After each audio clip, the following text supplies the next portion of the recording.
Today, Sage Group announces interim results. I'm now joined by Stephen Kelly, CEO, to talk through some of the numbers. So, Stephen, what for you are the highlights? I think most of all, probably the 6% revenue growth and 28% operating margins organic. And within that, I think it's very encouraging to see the recurring revenue increase by 8%. But certainly that gives us a good foundation to reaffirm again management's guidance and have a strong level of confidence for the whole fiscal year. You've had 6 months in the business now. What have you discovered and what changes are you looking to make? I would say, in the first few months, as you know, I went round and met thousands of colleagues and also hundreds of customers. And I think it actually builds on what I said 6 months ago. We've got to inject some more pace. We talked about One Sage, but the essence is around 3 things that we're very focused on. I think there's a lot of work ahead to do. First of all, we've got a program around Customer for Life. I think we've got very strong customer loyalty, but we could do better. Secondly, around the area of quality and sustainability revenues. And I think in terms of recurring revenues, you can see that we're making good progression there, but there's still more to do. And the other area where I think in some areas of our business, we could innovate faster. And in terms of new technology for small to medium businesses, we could actually accelerate that. So they're the sort of 3 areas we're sort of focused on. You've announced a Capital Markets Day, so what can we expect from that?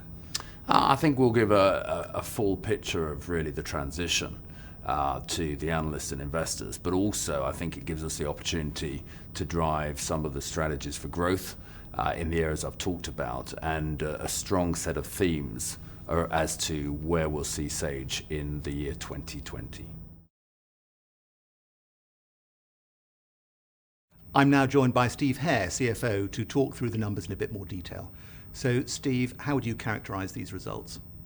Well, I think it's a good set of results. We're particularly pleased with the recurring revenue growth of just under 8%, and also good progress on the strategic KPIs, so adoption of subscription, and in particular also the adoption of Sage One, our flagship cloud product. But there have been some non-recurring items as well, particularly some one-offs in Malaysia, which are not going to carry through into the second half. So we mustn't get overconfident. There's still a lot to do in the second half to maintain this momentum. Any areas you're disappointed with or which have underperformed? Yeah, I think in North America, both in the sort of small to medium-sized business sector and also in payments, we haven't seen the growth that we would like, particularly payments was flat in the first half. And also enterprise in Europe, particularly in France, where we flagged this previously, but it takes some time to build the pipeline and turn around the performance of that part of the business.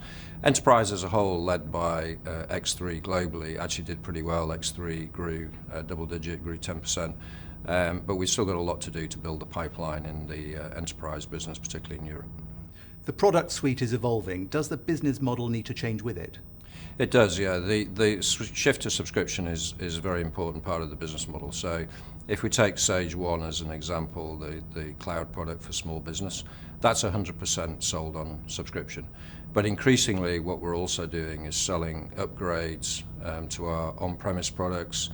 We're enabling our on-premise products through browsers so that people get the advantage of mobility. And a lot of these upgrades now are being sold on subscription. And you can see in the results, we've now got over 550,000 subscription contracts, which is a big increase. And what message should investors take away as regards the dividend?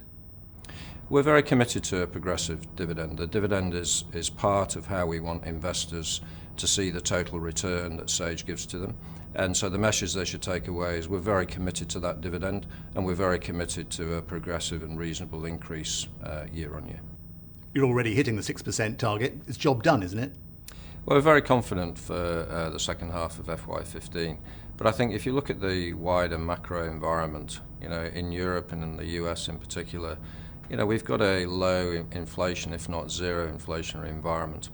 And in the past, probably about half of Sage's growth has come from price. And going forward, we're going to have to deliver a lot more value and features to our customers.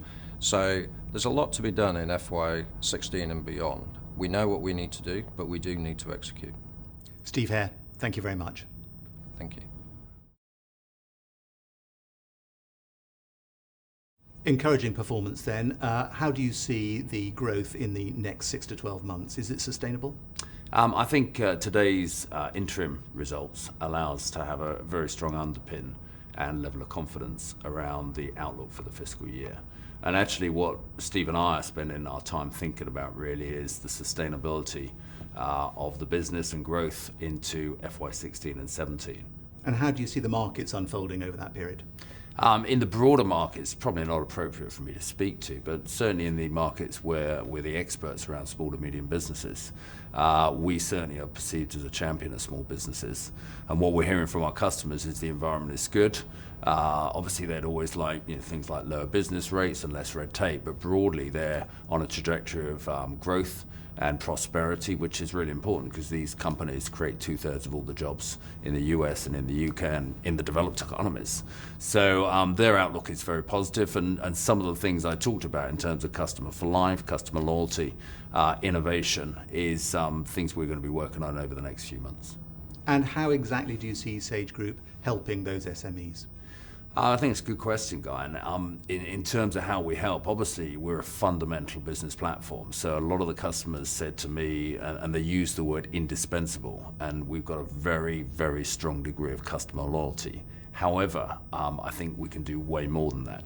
And as I said, these small to medium businesses are the essence of growth and the powerhouse of the economy. And we want to play a much bigger role, both as a champion for them and a strong voice to make sure that they are considered fully, but also in areas like things like business mentoring, where we're actually sitting down with small to medium businesses and help them project their growth and prosperity and well-being. So there's a lot of stuff we're doing beyond just providing technologies to them, much more holistic view of how we can actually support their success.